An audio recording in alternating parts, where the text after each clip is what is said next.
Ladies and gentlemen, pull out your hair ties. It's time to let your hair down and truly get funky. Okay, so if you've got more of a fuller fringe and that's now starting to kind of drop to that point that it's bridge of the nose, it's getting in the eyes, then the easiest way to kind of manage that for now as the length comes in is to blow dry a lot of lift and volume into the hair so that you're lifting it up and away.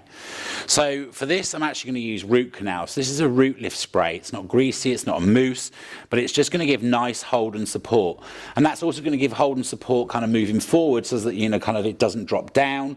You know, sometimes I know that some of you blow dry your fringes, it looks perfect, but 2 hours later it's dropped and it's flat in your face. And so again, that's kind of not having a foundation product in there. So it's called root canal because it's for the roots. So I am just going to focus this in on the root area. Okay, like so. And you can even see that that product in there straight away starts to hold and pull this fringe up.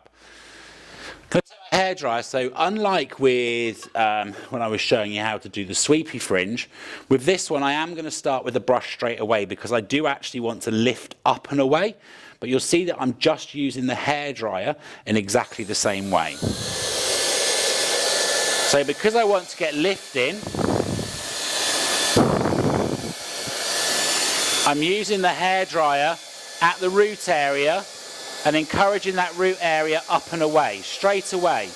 Because I want maximum lift on this. Not worrying about the ends, you can see.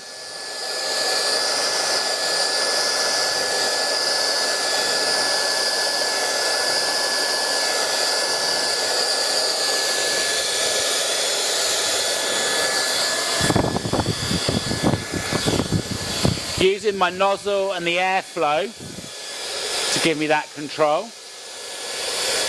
Swap over and come onto this side now.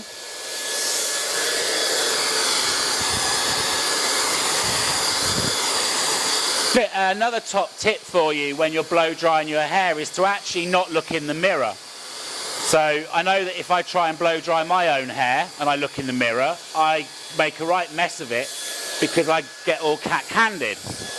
Or another one, if your iPhone or your iPad allows you to do it, what you can actually do is mirror the screen. So sometimes it's easier to like blow dry into your iPad because you can make the screen represent like your left and your right being in the position that you're expecting them to be. So those are my two top tips. Don't use a mirror, use an iPad. Okay, so you can see already, and I'm now like just using my hands here, pushing that root lift in. Now, when I'm happy that the root area is dry, that's when I'm going to start putting the shape in. I'm going to use a paddle brush for this as well.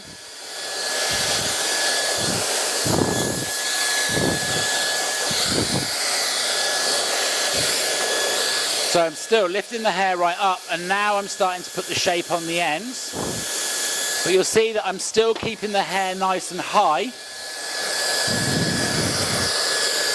So already you can see how much lift we've got in there, which is now bringing that fringe back up and away from where she was before. Whenever I do a fringe like this, I like to use a round brush just to give myself that shape.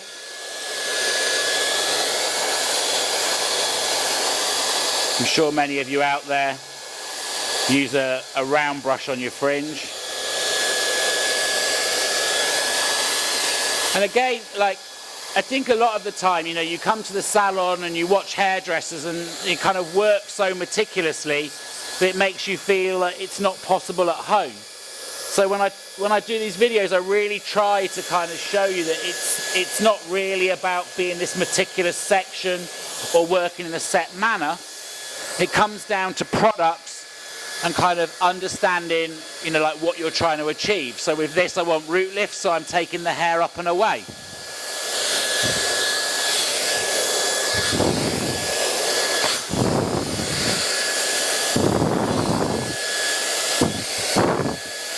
And it's really weird for me right now because I would never normally blow dry a fringe from behind the client. So I'm kind of doing that to try and show you kind of where it would be.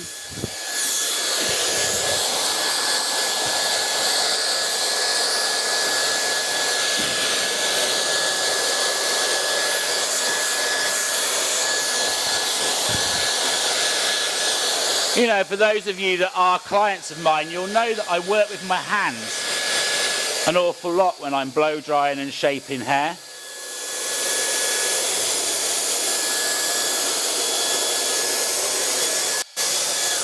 Okay, so once you've got that lift in there, you can see now she's got some pretty full-on lift going on in that fringe.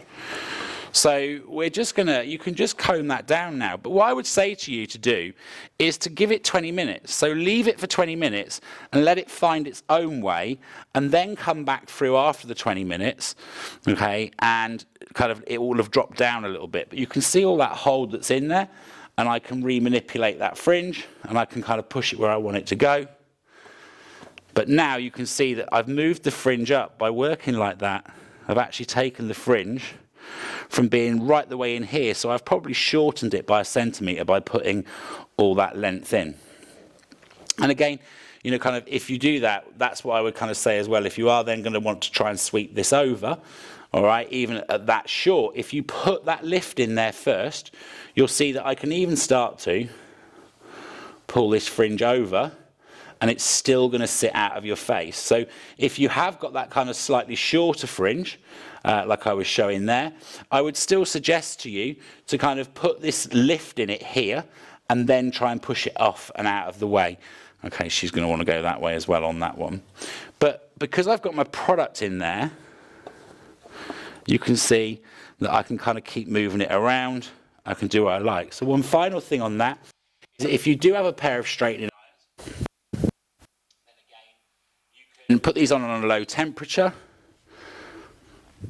and just use those to finish the fringe off as well. So if you want to put a bit more of a roundness in on those ends, so if you've got the lift in but you want to tuck that a little bit more, again, just gently on, don't clamp, almost just stroking the hair, okay, and that will start to then put you that rounded shape onto the edge of the hair.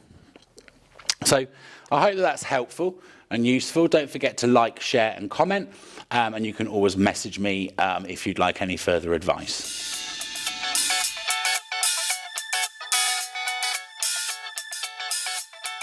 Let your hair down.